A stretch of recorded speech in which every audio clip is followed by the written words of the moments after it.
So let's talk about systems inside your organization. There's only 4 aspects of every single system: inputs, throughputs, outputs, and outcomes. Many times when things are good, we as executives focus on the inputs and the outputs.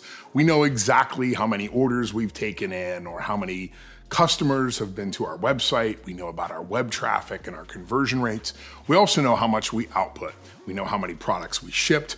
We know what our EBITDA was. But when things start to get tight, we tend to focus on something a little bit different.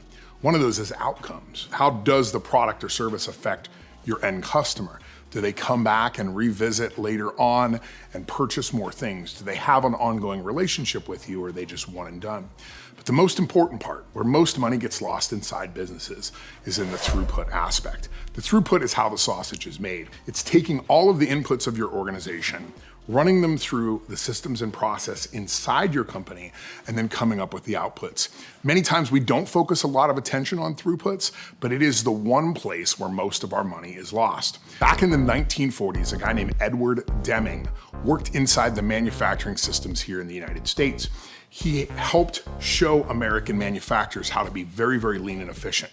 One of the tools that they used was a stopwatch. They would watch somebody perform a task, then they would watch somebody else perform a task, and they would note the differences between the faster person and the slower person.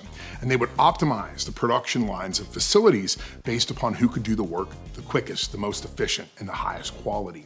What that meant was that over the course of time, Deming's production systems could produce more outputs than really anybody else on the planet. After the Japanese surrendered in World War II, the Americans asked the Japanese, what could we give you to help you rebuild your society? And one of the first things that the Japanese asked for was Edward Deming. They understood that yes, the Americans had beat them in the war, but truly what the Americans had done had beat them in manufacturing. They produced more tanks, more planes, they did it more efficiency at a higher quality.